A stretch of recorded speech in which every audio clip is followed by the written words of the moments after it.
Alright. It's Jared here from Crypto Plan. How's everyone going?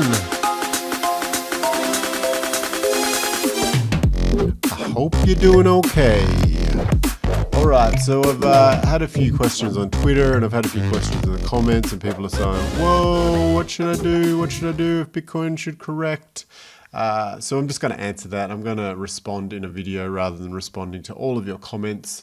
And I'm going to start with the One Harmony chart, and I'm going to run through this very quickly, and it's so simple that I'm going to do nothing. I'm going to do nothing except probably add little bits to my positions if I see any dips, if I have any money. And that's about it. You know, I think if there was any opportunity to, I guess, do a trade, you would have had to say on Harmony 1, for example, sold at 23 cents and then waited for these dips and buy in at 10, you know, or even hold on for even any more super dips. But I guess the questions I'm getting asked is, could it go lower than 10 cents? Well, I'm seeing that twice the price reacted to the 10-cent level on One Harmony. Now, I'm not saying it can't break through that. I'm just saying that the price has reacted to 10 cents twice. You know, it hasn't dipped below 10 cents since, hasn't been below 10 cents since the 18th of March. So over a month it hasn't been there. And so that's solid. I guess if it does break through this resistance, the support of 10 cents, it could go as low as 7. That's what I'm seeing. You know, but things can change, right? And that's the reality of crypto, that things can go crazy. But like I've said all along, I don't believe that this is the last all-time high. I think this is an accumulation for the next leg up. So that's my thesis. I'm a bull, but that's fine. I'm using the reality that we're not done in crypto in general. You know, until we actually definitely know that Bitcoin has topped, which I don't think it has topped. Then we know. Anyway, the reason why I'm not scared at all of any dips is because, yes, my portfolio may decrease by its paper value or by its, you know, unrealized value a little bit every time Bitcoin, you know, splashes its tail.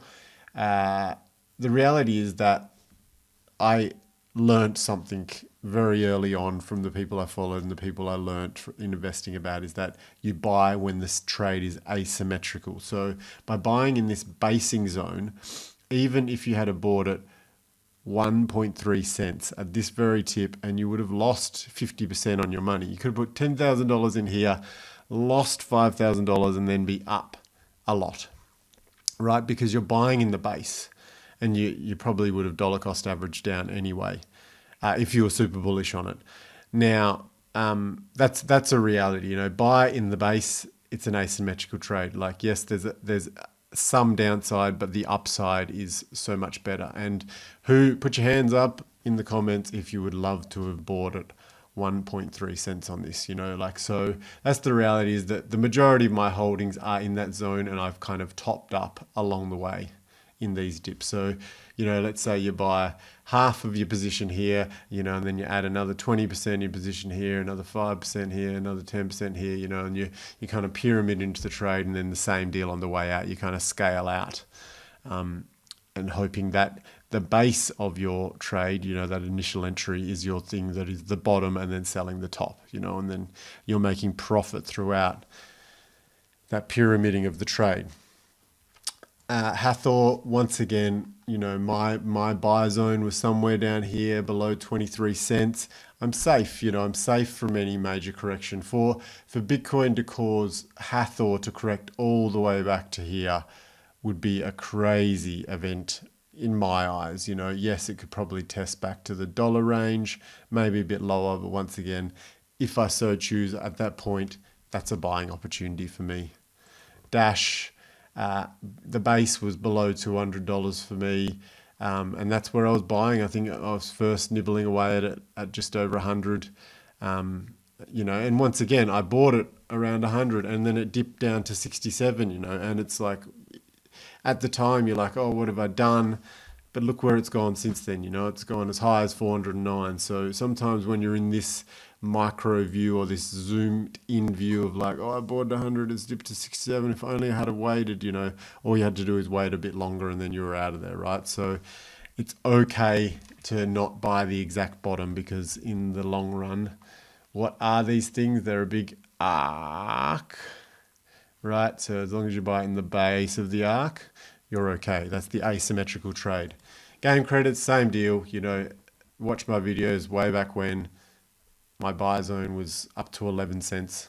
You know, that's what I was doing. Yes, I'm adding a lot here, but like I've also said in my videos, the bits I'm adding here, or the position that I'm trying to double down on in this zone, I'm going to get out of that at $1.80 when the volume's higher. When there's buyers coming in, I'm selling this particular bit, you know, so I'm selling my 30-cent bag for a $1.80 bag, you know, making a 6x on that bit, which will hopefully cover the cost of my original and total holdings, right?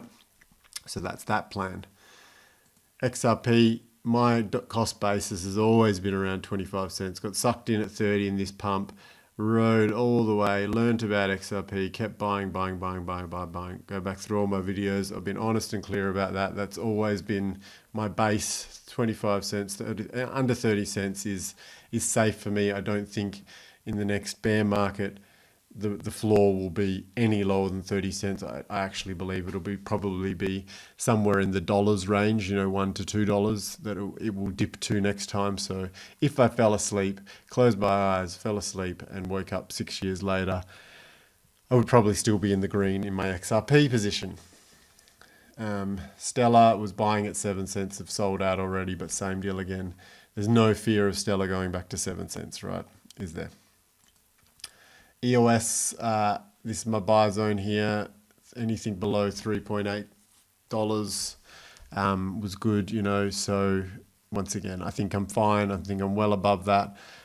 Bitcoin could make it dip to 5.5 potentially, but yeah, like I say, I think the altcoins are going to do a leg up during the Bitcoin correction, and then they'll probably get dipped with Bitcoin when it finally makes its way through its correction to the 37 or 40 or whatever it is, and then they'll kind of break off and do their very last legs in that parabolic fashion when Bitcoin is running towards its all-time high or its new all-time high. Peercoin, once again, base down here, you know, 20, you know, anything below 35 cents in Peercoin was a good entry point for me. It didn't really matter, you know, I was just doing this as an experiment anyway of if I bought something down here, random altcoin that I knew nothing about, which I kind of still know nothing about technically, except for the technicals of it, and it's moved well above the base that I bought it in, right? ZRX, same deal, buying in these zones, you know, 50 cents and below, happy days, you know, we've moved well out of there. And the chances of ZRX dipping back to 50 cents are quite low. You know, the asymmetry of entering there is very good. Solid base. Cake, once again, you know, my triangle, you know, my accumulation zone is there. I think I was buying from, you know, $13 all the way down to $10 there. So been buying in that solid base. It's broken out 1-2 legs out of there, so the chances of that dipping right the way back when Bitcoin corrects, you know, we've seen here a wick, buyers came in, buyers are coming in, buyers coming in. All these wicks are wicks because the price goes down, buyers come in and pulls the price back up, you know. So there is enough strength in most of these projects for people to come in and buy the dips, right? And that's kind of what's happening, I think. Band Protocol is probably the only one where I'm not in a good base, but once again, I bought into this kind of expecting this breakout to happen. It hasn't quite happened. Potentially and hopefully it breaks right out and heads up towards my targets of $75 in between Bitcoin correcting now and Bitcoin actually reaching its bottom, which is good. And AUKID, yeah, look, this is probably my least confident trade, you know, but I'm still in it because I'm in it, and it's one of my smallest positions, so that's fine. If it dips, it dips. I can just hold on tight till the very end, and then hopefully I'll be in the green and sell out. So there's definitely some situations where you're going to be affected psychologically by the dip in Bitcoin and making your altcoins dip, and that is when your cost base is at the very top. So if going back to One Harmony, if you did not get sucked in, but you learnt about One Harmony up here, and you were sold the narrative that it was only going to go higher, that's fine. You can hold on. You can kind of sell on strength. You can sell now. Maybe you might get a little bit lower, but I'm not giving you that advice. I can't give you that advice because I don't know who you are. I don't know what your situation is, and I don't know what your motivations are. But I can tell you that if you were to do it, if you were a trader that was kind of foreseeing this in the future, that things correct in this manner, this is when you would have wanted to be selling in 21, and then you would have got an over 50% discount if you were to buy back in, right? So I didn't do that. I was not ever willing to do that. I'm kind of doing that in small little ways by trading out a little bit at the top into other things. But other than that, I'm pretty much a buy in the base and sell in the fully extended parabolic top, hopefully. So that's my plan. That's what I'm doing during this Bitcoin correction and potential dipping of the altcoins. Is pretty much nothing. Maybe a little bit of capturing the dips if I have any fiats left, which I don't really, because I'm fully invested, and that's fine, because that was my plan all along. Is bang it all in down here, and ride it all the way up. I guess where I'm focusing most of my cash at the moment is buying things like uranium stocks and gold and silver stocks and base metal stocks, because they are all still in their base, so they're not fully extended out of their base. So I'm always looking to accumulate during basing and then sell out when things fly out of there. So that's that. Thank you. I've been Jared. It's been Crypto Plan. Please like and subscribe to the video, and I really do hope you stay safe and well and profitable, and don't make any of those silly mistakes that I've been seeing on Twitter of people over leveraging themselves and pretty much destroying their whole accumulations that they did in the bear market because they got greedy. So I hope that's not you, and I hope that you're just being patient and waiting and buying the dip, I guess, because that's what it is all about. Anyway, bye now. Jared, Crypto Plan. See you later.